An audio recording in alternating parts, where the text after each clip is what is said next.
morning, guys. It's Saturday, December the 28th, and welcome back to my channel. I'm so happy to have you here.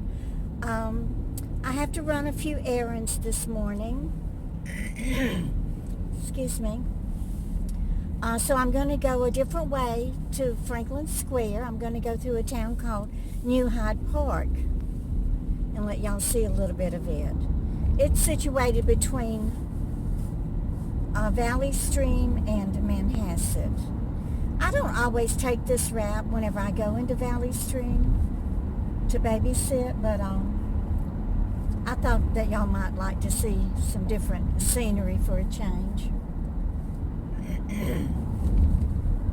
Anyway, I want to talk to you about real life on Social Security because it is the 28th. You know, we're getting down to the end of the month whenever we open up our refrigerators and look inside and, you know, they're practically empty and bare. Such a sad feeling. And not only sad, but fear. I mean, I know it all too well. I've lived it for years and years. Having been on Social Security disability for a very long time, and now I'm on retirement income. You know, whenever you turn 66, if you're on disability, that money is being paid to you from the Disability Trust Fund. And then whenever you turn 66, it comes out of a different trust fund, which is the Social Security Retirement Trust Fund. And I thank God every day for this money that I get from the federal government, because if we didn't have these safety measures and safety nets in place, I mean, we would really, really be in a lot of trouble. And there are a lot of countries that don't provide any type of pension or retirement income for the elderly. Most elderly end up having to live with their families to just survive. Even today, a lot of us have to live with our families. And it's good in a way if you have that type of personality and you can do that. Me, I don't. I'm too much of a loner type person when it comes to sharing my residence. I like my privacy, and I like being able to have my own private kitchen to cook in, and my own refrigerator, and my own private bedroom, and definitely my own private bathroom. I have rented rooms before and been a roommate and shared houses and shared apartments, and as hard as I tried and as hard as the roommates tried, we just couldn't get along. I mean, we would start off happy-go-lucky and everything, but then within 6 months we were ready to pull each other's hair out.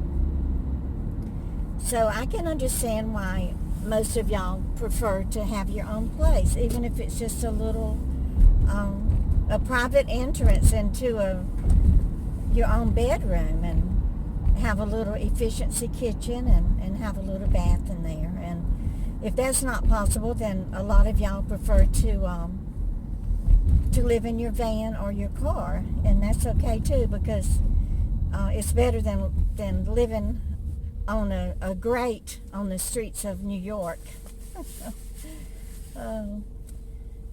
But I know I'm being kind of silly and facetious this morning, but this is a serious matter, and I do want to address it and to let y'all know that I empathize with you. I understand where you're at this time of the month. I understand the fear and the panic and those butterflies in the pit of your stomach, and you're thinking, what am I going to eat? You know, I don't get my check until 5, 6, 7 more days. What am I going to do to get my blood pressure medicine or my heart medicine, or, you know, all these different medications that are necessary to sustain life? You know, what do you do? Where do you turn? Where do you go? There are some safety measures in place, but not a lot. And even so, sometimes it's difficult to qualify for those. I know that there are church pantries and soup kitchens and places where you can go to get some food to help you stretch your food until you get your next paycheck. But a lot of my subscribers live way out in the middle of nowhere, and just to get to one of those places, you may have to burn up $5 or $10 worth of gasoline, and you just don't have it. I know when I get my Social Security check, I pay my rent and fill my car up with gas, buy my food and buy my medicine, pay my bills, and then, what other necessities that you need. I know I take a lot of vitamins and minerals, and I don't take them every day. Y'all have seen that little triangular ashtray that I dump my vitamins and minerals in every day, but I only take one at a time, and most days it takes me 2 days to just get them all down. So even though it looks like I'm spending a lot of money on vitamins and minerals, I'm not. And also I have a subscriber who owns a organic health food store, and she's kind enough to send me a lot of my vitamins and minerals, and I want to thank you, Alana, for that, for your generosity and love and concern for my health and well-being. But I just want to talk about this fear at the end of the month. I mean, what to do? Whenever I quit my last caregiving job, I had no choice but to quit, because I had been lifting this elderly person who weighed over 150 pounds. And during my lifting of this person, this person was in a wheelchair, and I had to lift her from the wheelchair onto the toilet, from the toilet onto her shower chair, give her a shower, get her out of the shower, dry her off, and then I had to lift her and put her on the side of the edge of the bed so that I could dress her, and then lift her back and put her in the wheelchair. And that was just the beginning of the morning. Her bedroom was upstairs, and she had installed one of these chair lift things onto her stairs. But then I had to lift her from the wheelchair onto the stair lift thing, and then she would go down, ride down in her little chair lift to the bottom of the stairs. And of course we had another wheelchair down there, so it was just lifting her. Before we could even get our day started, I had already lifted this 150-pound woman 10 times. And over a period of 2 years of this caregiving, my diaphragm ruptured. It ruptured so bad that it just was no longer holding my stomach in place. It's called a gastric volvulus, and it is something that occurs mostly in animals. And here I am, a human being with this gastric volvulus. This is called New Hyde Park. It's a very nice, quaint little town here in Nassau County. I'll slow down so y'all can see some of it. So anyway, I went to the doctor and was diagnosed with this. And but I couldn't take off work. I couldn't quit work. I couldn't live off my Social Security. And at that time, Jill and I were sharing a one-bedroom apartment, and I was only paying her $400 a month rent. But I still bought the food and still had my car payment and gasoline expenses and my co-pays on my medicine and all of those things, So finally we finally got someone to come and work to take care of this person for the 12 weeks that I was going to be out off work for the surgery. So I did go have the surgery, and for about 6 weeks, y'all, I couldn't lift or do anything. I couldn't even drive because the doctor did not even want me putting my foot on the accelerator or the brake. So this was a very frightening and scary time for me too. I had to depend on Jill to take up the slack and pay all the bills and everything. But I did go back to work, and I worked until I could feel that my health was starting to deteriorate even further. So I did quit. But, I mean, I probably could have found another job, more like a companionship type of job, but that is very difficult to do. And, because even being a companion, you still have to do things for that person that requires physical work. And I know a lot of us can't do that, but if there's some type of little job that you could get, maybe you could sit and go help someone, just prepare a meal, their breakfast or their lunch, and get them their medication, and just sit with them throughout the day and give them company and companionship. Maybe that would only pay $50 for one day a week. But that's $200 a month. That's a lot of money whenever you're needing to buy milk and eggs and bread at the end of the month.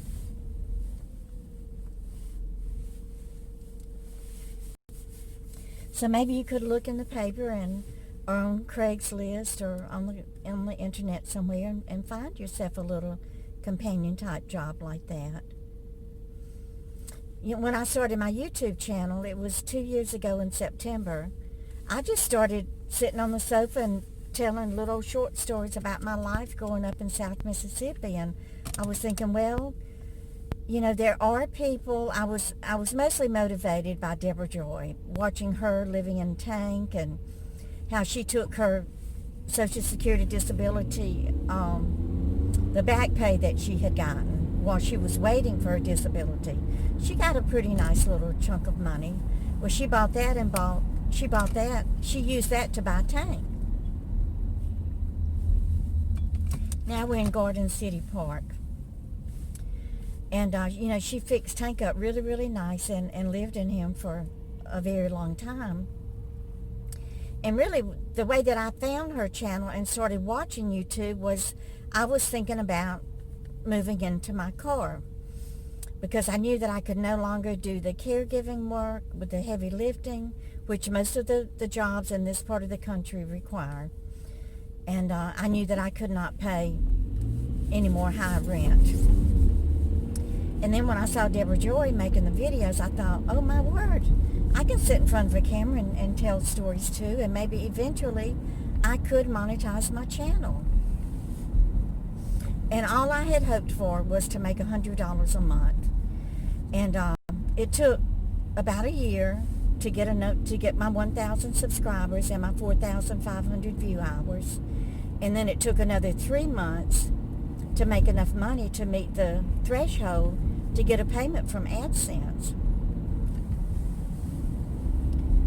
Because AdSense doesn't issue little tiny checks. You have to have $100 in your AdSense account before they will issue a check. So after the first of the year, I'm going to really buckle down and do some more research on opportunities and things that are available for us elderly men and women who need to earn a little extra income to get us through the end of the month until our next Social Security check comes. I mean, if you're interested in starting a YouTube channel, I mean, if I can do it, a 2-year-old can do it. I am so dumb when it comes to technology. Actually, YouTube has what's called YouTube University, and they show you every little step of the way. And y'all know I did not even own a computer or laptop or a tablet or anything when I started my YouTube channel. I did it all on my cell phone. And the things that had to be done on a computer, I did it at the library. So it is doable. It is possible to do that. And, as long as you have good content and you know how to work your channels and to support other channels and go on live streams and support live streams and, just network, I guess is the word I'm trying to look for. Network with other YouTube creators, and they will help you grow your channel. And all you have to do is just sit in front of a camera and talk, and, it's really, I don't know how many views you have to get to earn $100.